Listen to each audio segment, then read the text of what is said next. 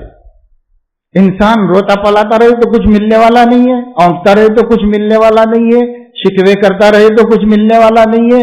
سب انسان کی احساس کمتری کی علامتیں ہیں، اور جو بڑی ہمت والے بلند حوصلہ لوگ ہیں وہ کھڑے ہو جاتے ہیں، وہ کام شروع کر دیتے ہیں، اللہ ان کو منزل تک پہنچا دیتا ہے۔ کیونکہ منزل تک پہنچنا ہمارے ہاتھ میں نہیں، اللہ کے ہاتھ میں۔ اللہ تعالی چاہنے والوں کو پہنچا دیتا ہے، مگر ہمارا حال یہ ہے کہ ہم تو اللہ ہماری طرف متوجہ، ہم اللہ کی طرف متوجہ نہیں ہوتے۔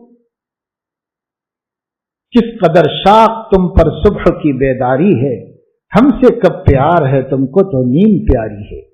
جواب شکوہ میں کہہ رہے ہیں اقبال، اللہ کی طرف سے جواب دے رہے ہیں، کس قدر شاق تم پر صبح کی بیداری ہے، ہم سے کب پیار ہے تم کو تو نیند پیاری ہے۔ اگر اللہ سے پیار ہوتا تو وہ اذان سے پہلے اٹھتا اور صف اول میں بیٹھا ہوا ہوتا جاتا۔ ہیں ویسے پیارے دنیا میں اللہ کے، اور انہی سے تو دنیا قائم ہے، لیکن ہم کیوں نہیں ہیں؟ ہم میں سے ہر ایک کیوں نہیں ہے؟ اس کی فکر ہم کو ہونا چاہیے۔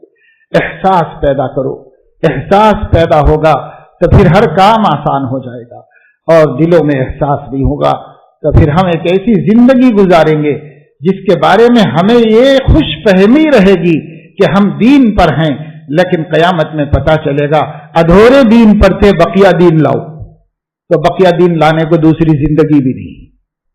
اس واسطے پورا دین اسی زندگی میں سیکھنا ہے، اور پورے دین پر اسی زندگی میں چلنا ہے، اور اسی زندگی میں دین پر جمنا ہے۔ یہ ہمیں سوچنے کی ضرورت ہے، غور کرنے کی ضرورت ہے۔ ہماری بہنیں بھی دور دراز سے یہاں آئی ہوئی ہیں، ان کو بھی سوچنا چاہیے کب وقت آئے گا کہ آپ قطع رحمی کو ختم کریں گے اور تمام رشتہ داروں کے ساتھ شریعت کے قانون کے مطابق تعلقات کو بحال کریں۔ کب وقت آئے گا؟ آپ کہتے ہیں عورت کا دل نرم ہوتا ہے، لیکن عورت اس قدر سنگ دل ہو گئی اس دور کی کہ وہ سگی بہنوں سے قطع تعلق کی ہوئی، برسوں گزر گئے، صورت دیکھنے کے لیے تیار نہیں، موت مٹی میں ایک دوسرے کو نظر آنے سے بچنے کے لیے نقاب ڈال کے جا رہے ہیں۔ کیا دل کی سختی ہے، کیسے اتنا سخت ہو گیا دل؟ ہماری بہنیں، ہماری بیٹیاں غور کریں، یہ دل اتنا سخت کیسے ہو گیا؟ اور دلوں کا سخت ہو جانا اللہ کا عذاب ہے، اللہ کا عذاب۔ اس عذاب کے ساتھ آپ کھا کیسے رہیں؟ اس عذاب کے ساتھ آپ کو بستر پر نیند کیسے آ رہی؟ اللہ کے قہر میں اگر انسان پھر بھی سو رہا ہے اور پھر بھی کھا رہا ہے اور پھر بھی ہنس رہا ہے، مسکرا رہا ہے، تو سمجھ لو اللہ نے اس کے دل پر مہر لگا دی، مہر لگا دی۔ اگر اللہ مہر نہ لگاتا تو ہمیں اللہ کے ہر غضب کا پتہ چل جاتا۔ ایک انڈیکیٹر ہے دل میں، ادھر اللہ ناراض ہوا اور ادھر الارم بج گیا، فوراً پتہ چل جاتا کہ اللہ ناراض ہوا ہے، ہم فوراً اللہ سے صلح کر دی۔ لیکن اگر دل پہ مہر لگا دی گئی ہے تو کیا پتہ چلے کہ کیا ہو رہا ہے؟ کچھ پتہ نہیں چلا۔ اللہ ناراض ہے، اللہ خفا ہے، اللہ غضبناک ہے، تو بھی یہاں پتہ کچھ بھی نہیں ہے، یہاں اپنے میں مست ہیں۔ رضوا بالحیات الدنیا واطمأنوا بها والذین هم عن آیاتنا غافلون۔ دنیا کی زندگی سے راضی ہو گئے، اسی پر مطمئن ہو گئے اور ہمارے احکام سے غافل ہو گئے۔ یہ ہمارا حال بن گیا۔ یہ حال بہت خطرناک ہے، اس حال کے ساتھ کامیابی ممکن نہیں ہے، اس حال کو بدلنا چاہیے۔ ہاں یہ ہو سکتا ہے کہ انسان پورے دین کو مانے، پورے دین کو جانے اور پورے دین پر چلنے کا عزم و ارادہ کر لے، اور اگر ابھی دھیرے دھیرے بڑھ رہا ہے تو ٹھیک ہے، بڑھتا رہے، ایک ہی دن وہ 100% دین پہ نہیں آ جائے گا، لیکن ارادہ پختہ ہو اور کام جاری ہو تو پھر بھی وہ شخص کامیاب ہے اور وہ شخص اگر مرے گا تو اچھی موت مرے گا، لیکن ابھی پورے دین کا قائل ہی نہیں ہے، اور دین کے بہت ضروری احکامات ایسے ہیں جن کو دین ماننے کے لیے تیار بھی نہیں ہے۔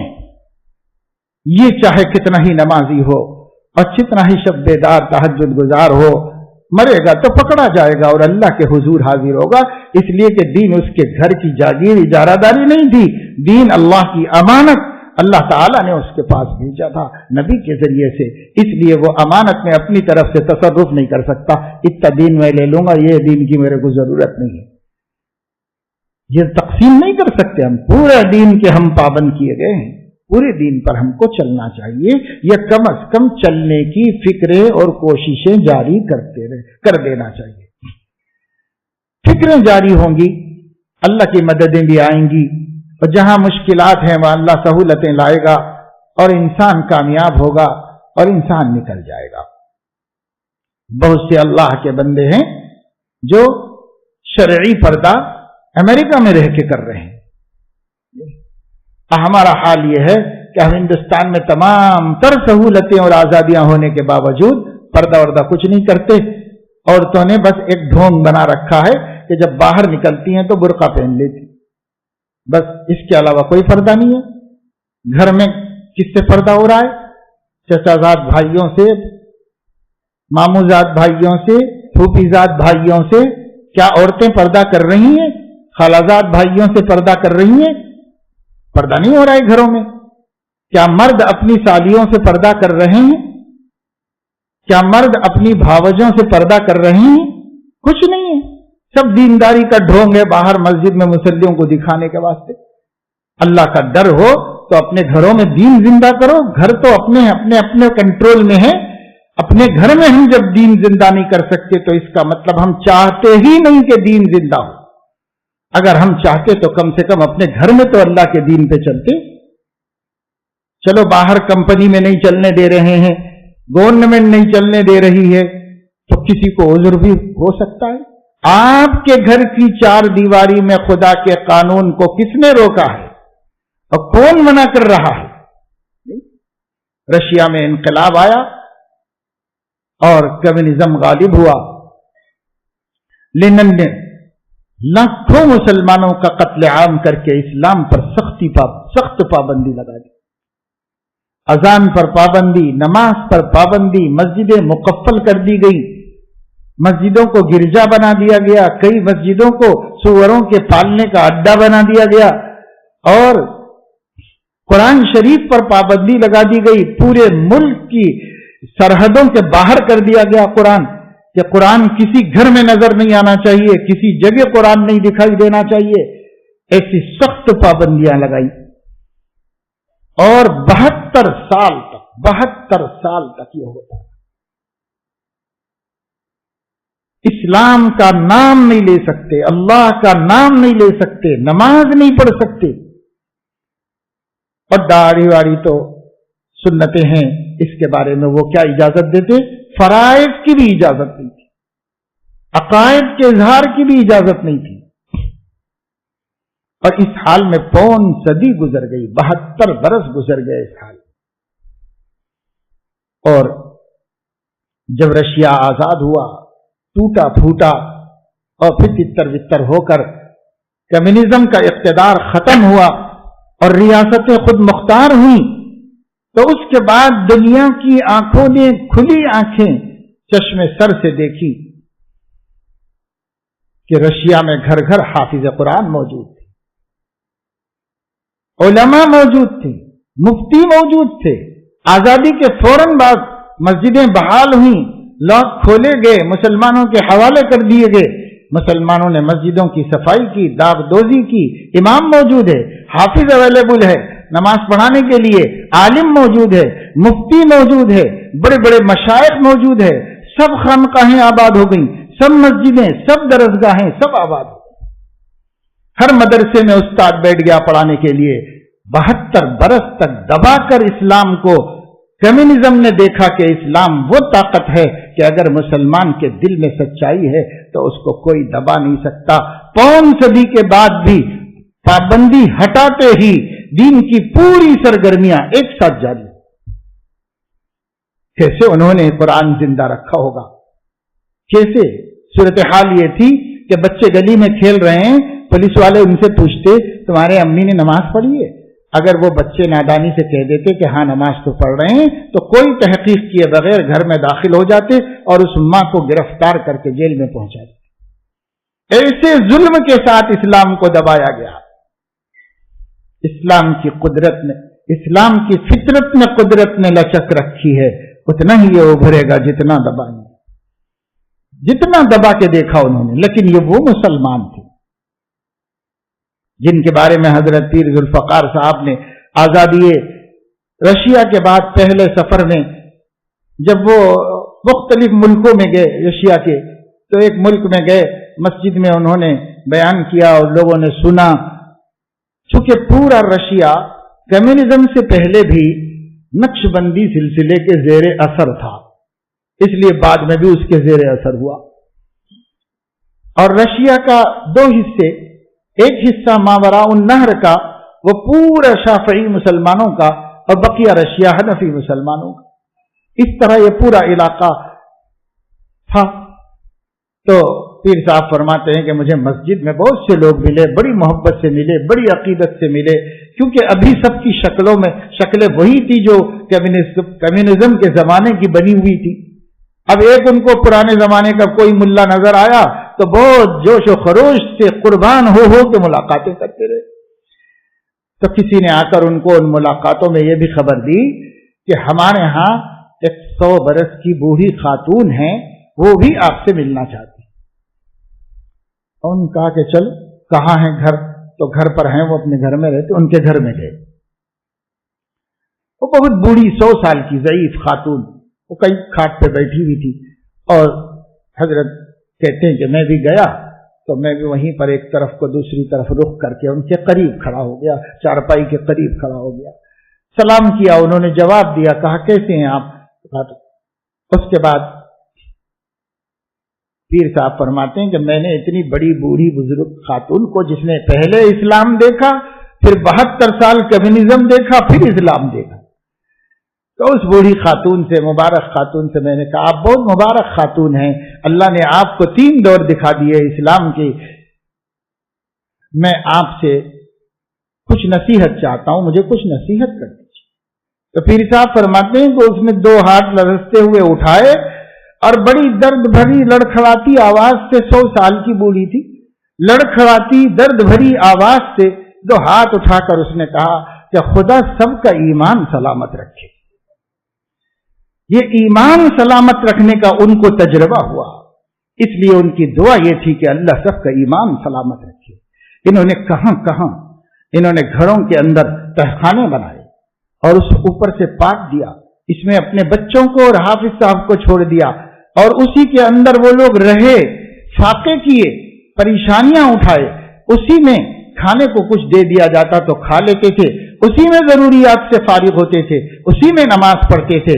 اس وقت تک باہر نہیں آتے جب تک کہ یہ گھر کے سب بچے حافظ قرآن نہیں ہو جاتے. یوں انہوں نے قرآن کریم کی حفاظت کی، تعلیم کی حفاظت کی ہے. ہدایہ پڑھائی جاتی رہی قبروں کے اندر اور علماء تیار کیے جاتے رہے. قبریں کھود لی اور اس میں تدفین کا ماحول بنا دیا اور وہاں سبق ہو رہا ہے. کس طرح انہوں نے دین کی حفاظت کی.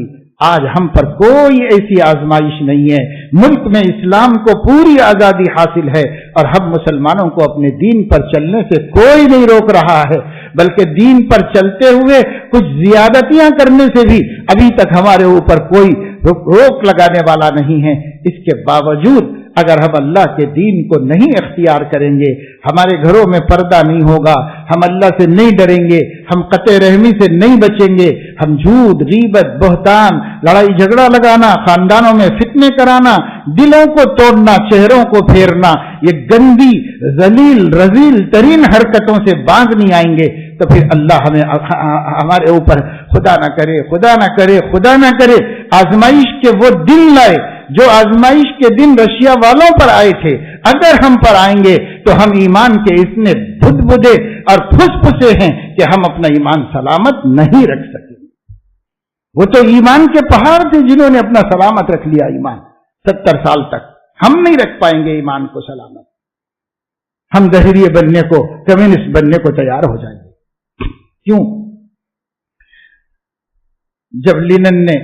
جب رشیا نے لینن کے نام سے سب سے بڑا ملک کا ایوارڈ بنایا، لینن ایوارڈ، اور اس کو دینے کے لیے پوری دنیا میں کمیونزم کے سچے مخلص کامیاب خدمت گزاروں کا پتہ چلایا، تو انہوں نے کس شخص کو منتخب کیا؟ جمال عبد الناصر، مصر کا حکمراں۔ جمال عبد الناصر کا انتخاب کیا اپنے ملک کا سب سے معزز ایوارڈ لینن ایوارڈ کمیونزم کی تبلیغ پر دینے کے واسطے۔ مصر کے بادشاہ کو، جمال عبد الناصر کو، جو پریزیڈنٹ آف مصر، ایجپٹ کا پریزیڈنٹ تھا، اس کو دیا۔ بتائیے کہ وہاں ان کے گھروں کے اندر ایمان بچایا جا رہا ہے، اور ایک پورے مسلم ملک میں جو موسیٰ علیہ السلام کی امانت تھی، ایک شخص 100% کمیونزم قائم کرنے کا کامیاب ریکارڈ پیش کر رہا ہے۔ یہ کیا ہے؟ یہ اللہ تعالیٰ کی شان بے نیازی ہے۔ جو چاہتا ہے اللہ اس کے دین سلامت رکھتا ہے، اور جو نہیں چاہتا اللہ اس کے دین کو اس کے حوالے کرتا ہے، چاہے سلامت رکھے چاہے چلا جائے، اللہ کو کوئی پرواہ نہیں۔ اس لیے چاہو، ارادہ کرو، بہنیں بھی کریں، بھائی بھی کریں، نوجوان بھی کریں، ہماری بہو بیٹیاں بھی کریں، سب پختہ ارادہ کریں کہ ہم اللہ کے نبی کے دین کو محفوظ رکھنے کے واسطے خود دیندار بنیں گے، اور دین اپنے پسند کا نہیں، جو کچھ نبی لے کر آئے ہیں سارا دین اپنے لیے پسند کر لیں گے۔ معاملات بھی ہمارے اسلامی، معاشرت بھی اسلامی، عقیدے بھی اسلامی، عبادتیں بھی اسلامی، اخلاق بھی اسلامی، سب پر اسلام کا ٹائٹل اور اسلام کا لیبل لگ جائے۔ اس کے لیے ہمیں کوشش کرنی پڑے گی، جدوجہد کرنی پڑے گی۔ خدائے مہربان نے جو توفیقیں دی ہیں، ان توفیقوں کی قدر کر کے اس توفیق سے آگے بڑھنا چاہیے۔ ایک ایک توفیق سے انسان دوسری توفیق کی طرف جائے، ایک توفیق سے دوسری توفیق کی طرف جائے۔ ایسا نہیں اللہ نے ایک بھلا کام کرنے کی توفیق دی، وہ کر لیا پھر برائی میں اتر گئے، تھوڑا اوپر گئے پھر برائی میں اتر گئے۔ ایسا نہیں ہونا چاہیے، بلکہ ایک توفیق زنجیر کی طرح، زنجیر کے کڑے جیسے ہوتے ہیں، ایک سے دوسری توفیق، دوسرے سے تیسری، تیسرے سے چوتھی، اس کے سرے تک پہنچ جانا ہے۔ یہ انسان ارادہ کر کے چلے تو اللہ اس کو کامیاب کر دیتا ہے، اور جو اس میں ناکام ہو جائے وہ ناکام ہو جاتا ہے۔ آج آپ ارادہ کریں اللہ کی اس بارگاہ میں، اور اعتکاف کے قیمتی عمل کے ساتھ، اور